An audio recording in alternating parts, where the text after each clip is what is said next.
So, oh, am I still recording? Yes, okay. So Christoph, yeah, I'll leave it there. Yes. We are really excited to have you here and that you could join us today, and we're very much looking forward to your talk.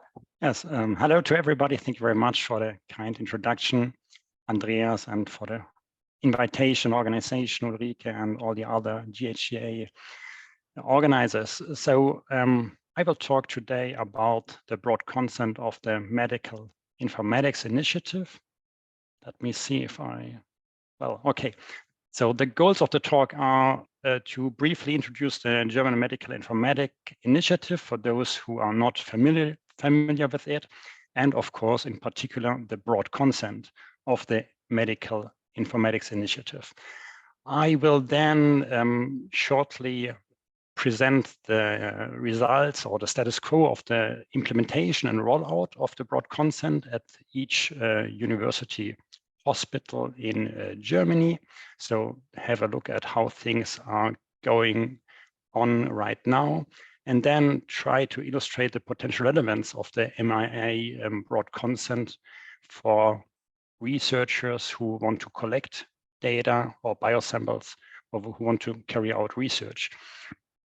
I will have in some a focus on the generation and usage of genetic and genomic data.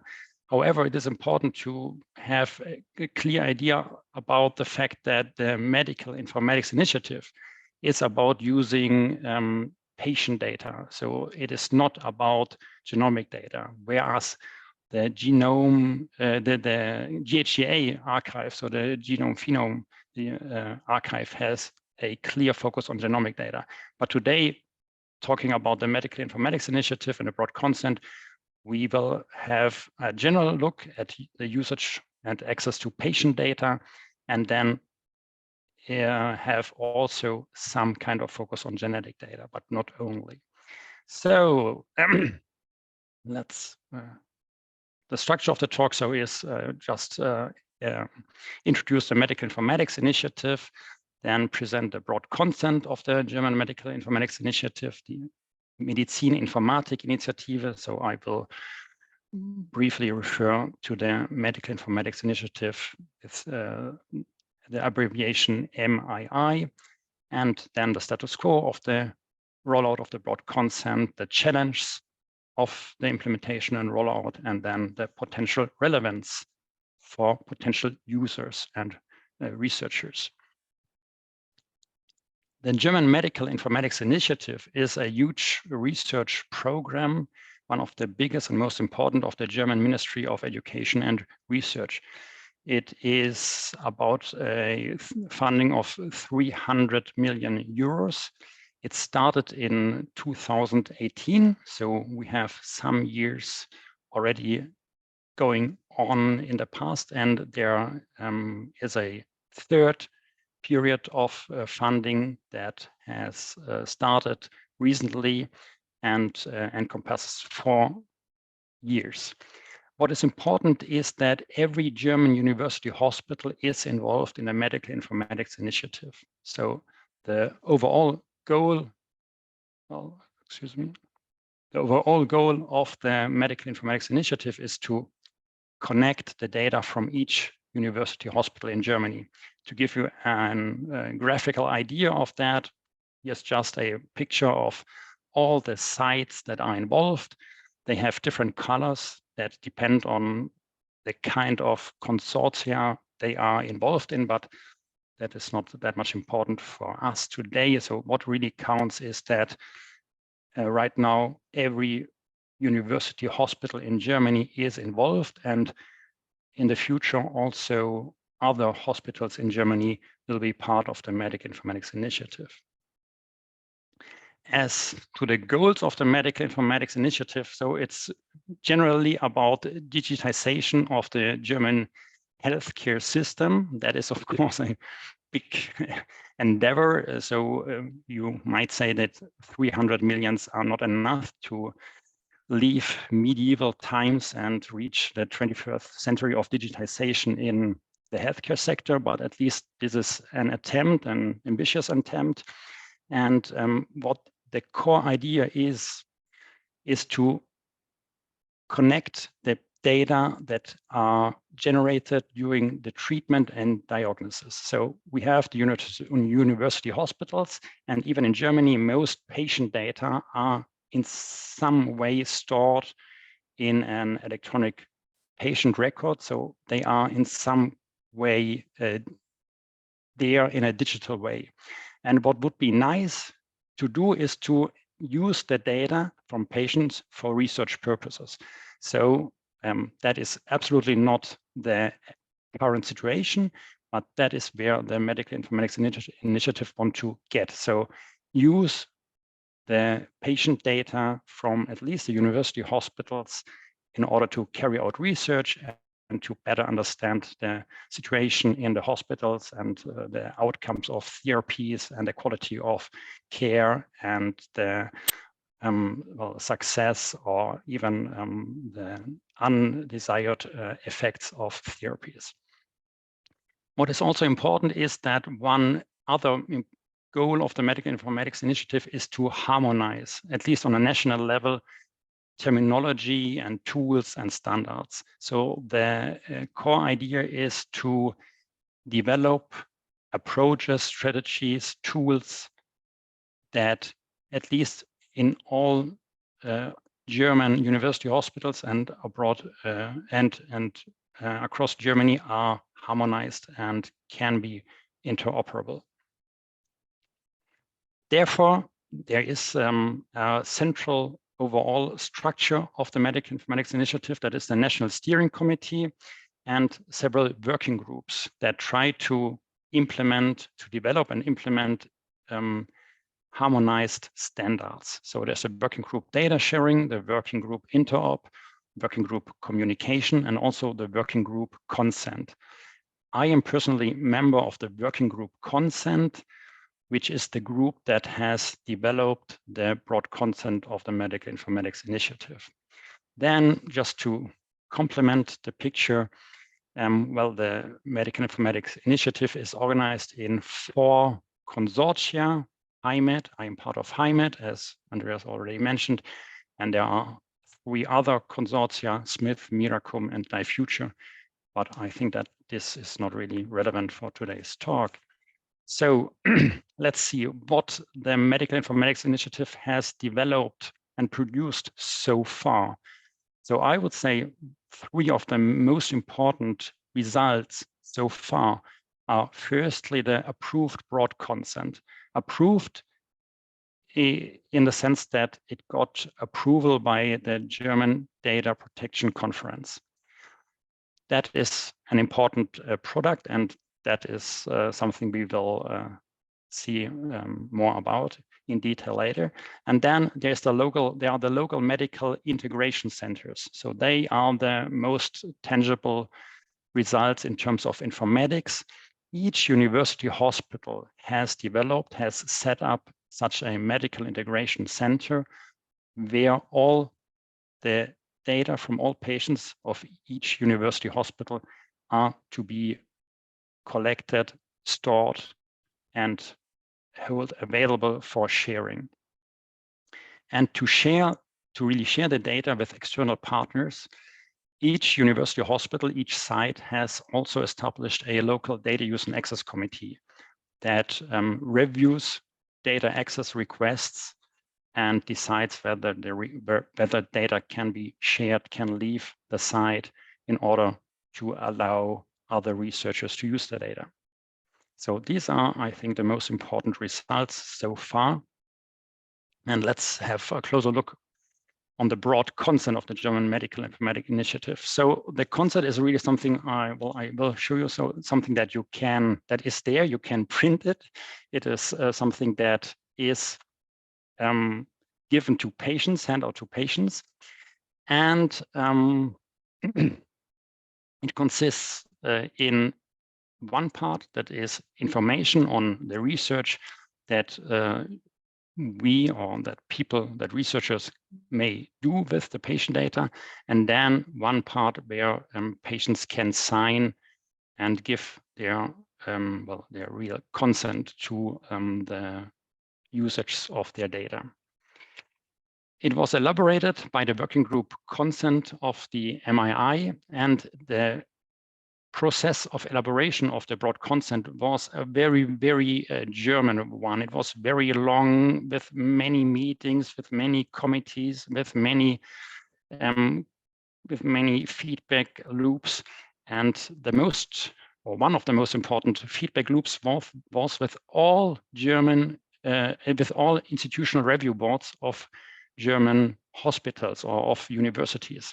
So there are more or less 40 university hospitals in Germany. Each has a institutional review board, or you may also the Ethikkommission, you may also call that research review board. And each review board gave feedback, and the consent group tried to integrate the feedback in the broad consent document. And after this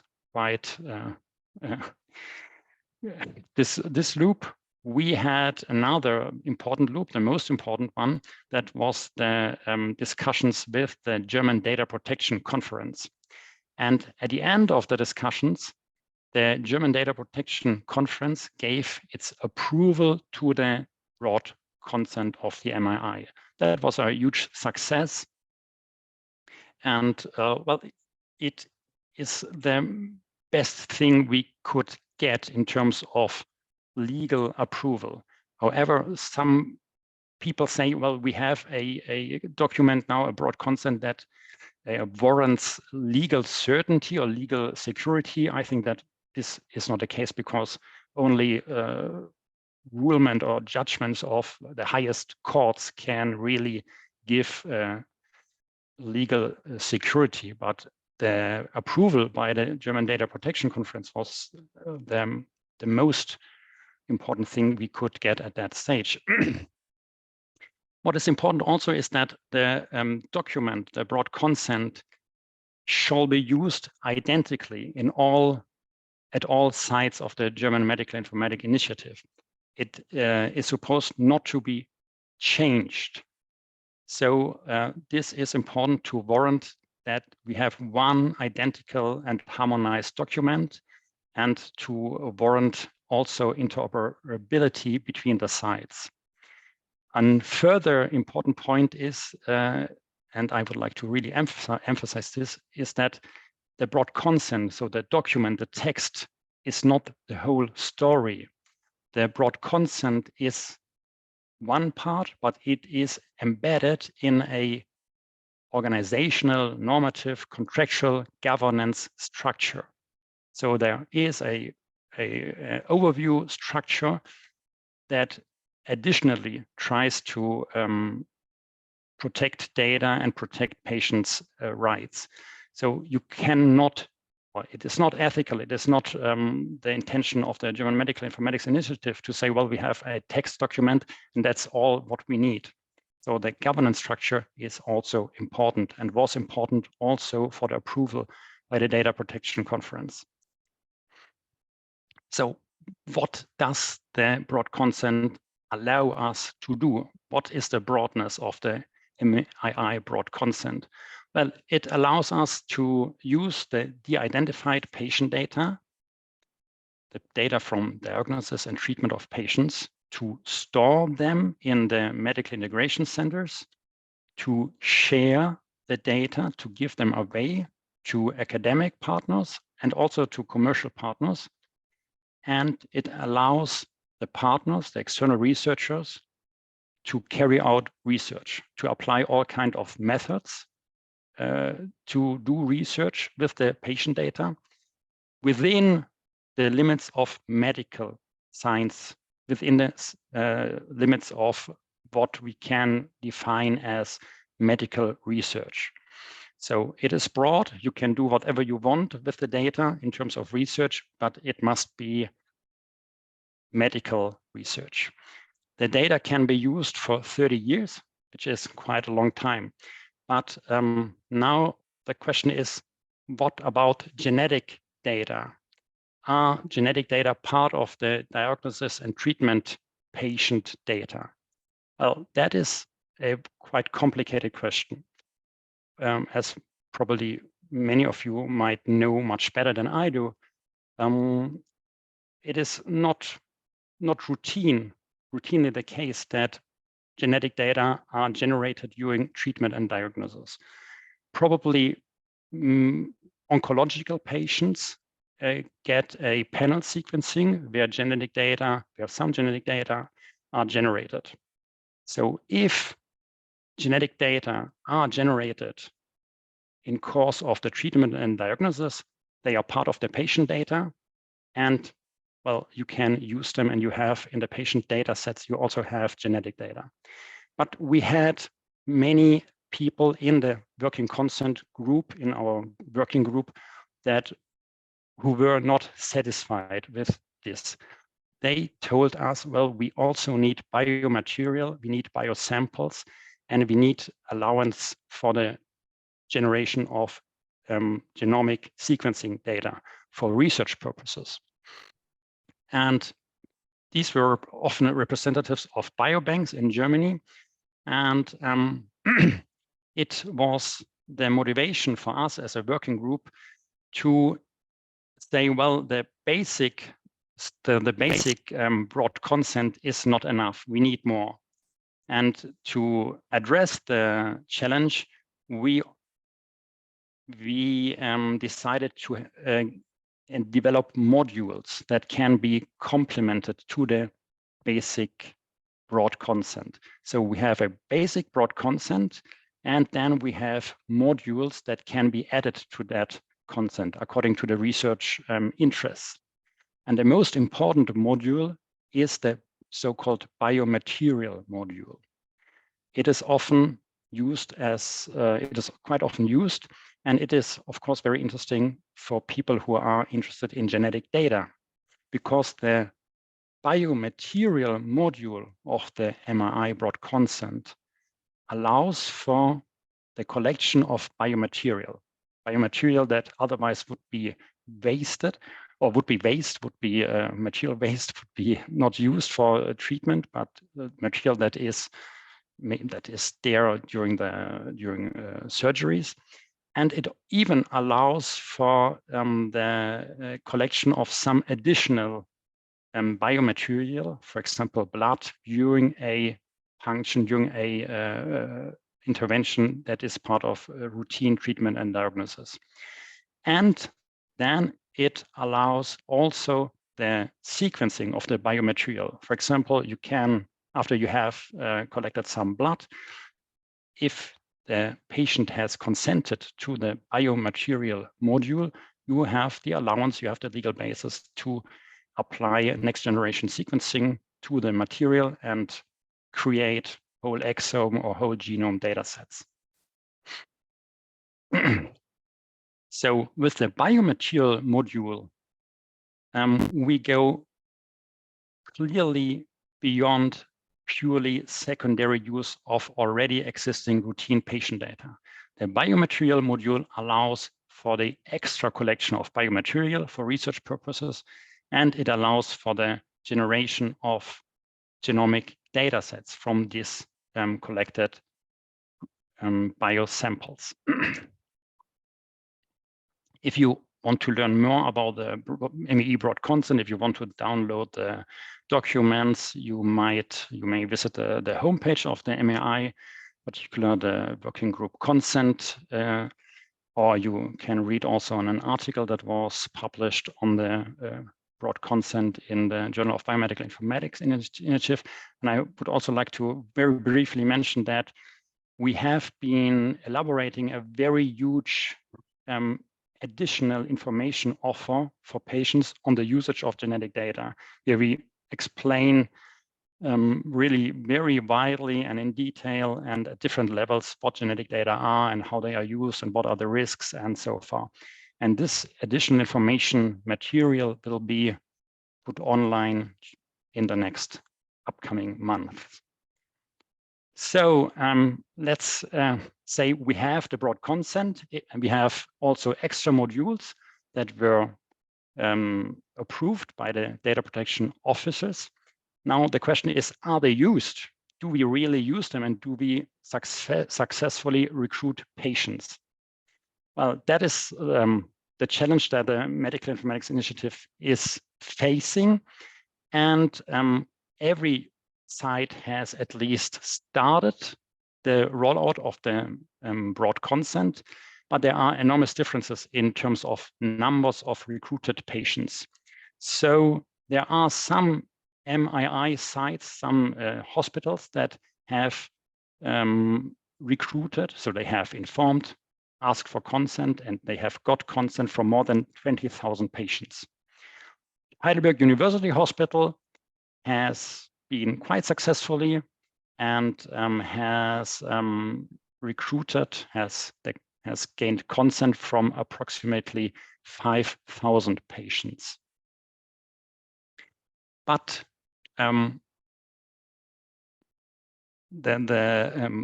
course, for example, Heidelberg University Hospital has much more patients, and this challenge remains how to contact, how to inform, and how to recruit more patients. However, in 2022, the Medical Informatics Initiative sites have recruited more than 100,000 patients. And I think that is, in basic terms, at least a good message. And in 2023, there will be ongoing and increasing efforts. So probably the numbers will develop quite dynamically. But there are also some challenges. And as I already mentioned, there is the challenge of the resources that we have to invest in recruiting patients.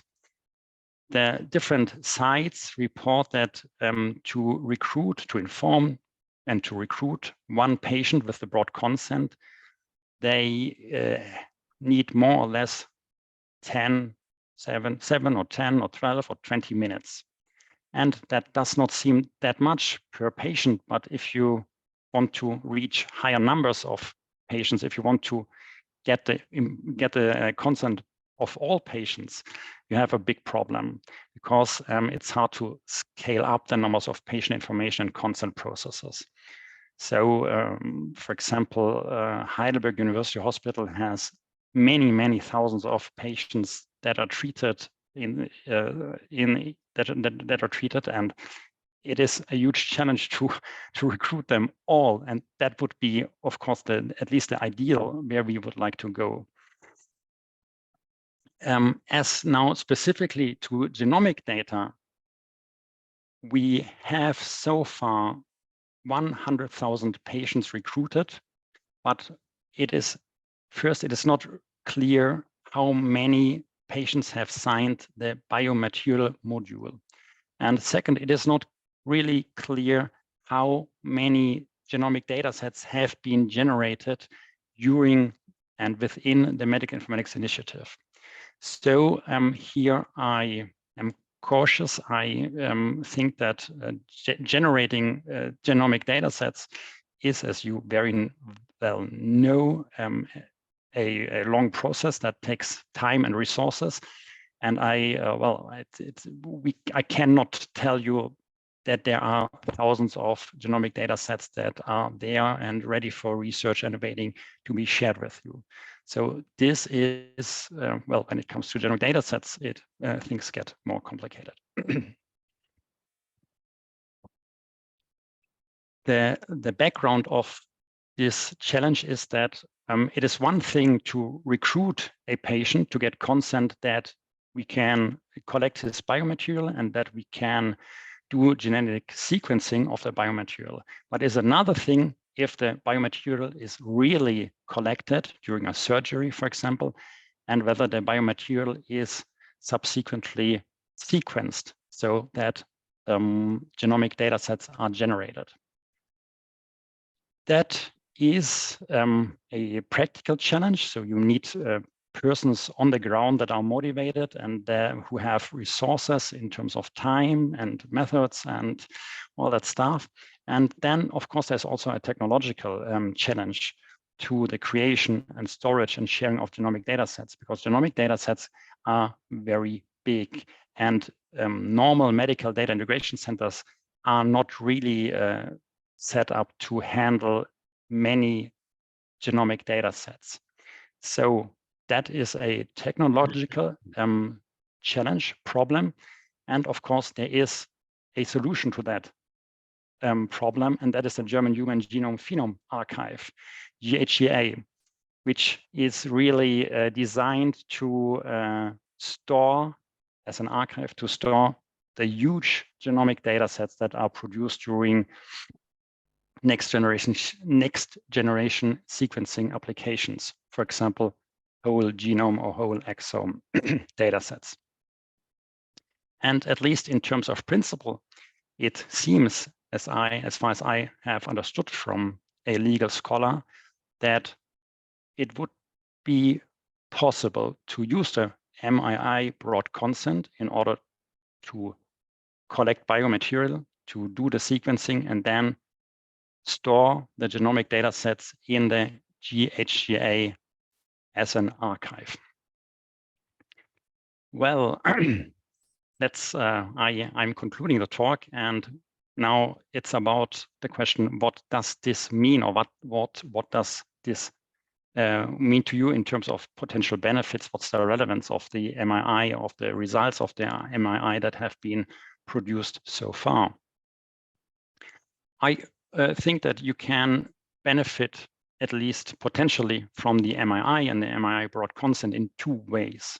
The first way is if you are interested in collecting data. So if you are interested in doing the work on the ground, at least as member of a broader team with physicians and other people. If there is a team that wants to collect data to recruit patients and then collect the data from the patients and do genomic sequencing, for example, you have a broad consent that got approval by the Data Protection Office. And very likely each university hospital has already implemented the broad consent. So there is a positive approval also from the local medical research ethics committee, from the Medizinische Ethikkommission, from the Institutional Review Board. So probably that is already there. In addition, you have the modularity of the broad consent, so you can choose modules as you want to. And the biomaterial module allows you to collect biosamples and to do genetic sequencing. And that is all part of a harmonized structure across Germany. The second way to benefit from the MII is to try to get access to the data. Of course, the MII is designed to enable research. So it is about warranting access and research use of the data to researchers. And therefore, you need to, well, what you can do is, if you have a research project, is to submit a feasibility request to the MII or to a specific local university hospital in order to get some numbers about what patients' data are there, what concrete data are there, what has been elected, what would be available. And maybe there are also some genetic data in the patient data sets, for example, from oncological patients. However, if you want to have access to genomic data sets, things get somehow more complicated. You may find patients that have consented to collection of their biosamples and the genetic sequencing of their biosamples. You may have already patients who have donated their biosamples, whose biosamples have been collected and maybe even sequenced. So there may be, or there may have been produced already some genomic data sets within the MII, but that is what I can not really tell you, and that is what where things get more complicated. In order to learn about that, I think you still need to really contact the representatives of the local biobanks. And that is where I end. Thank you very much. Well, I will very, very shortly summarize. So there is the MII, that it has developed a broad consent. The broad consent got approval from the Data Protection Office conference. The broad consent can be complemented with several modules. The most important module is the biomaterial module that allows for the collection of biomaterial and the sequencing of the biomaterial. That's all. Thank you very much for your attention. I welcome questions or comments.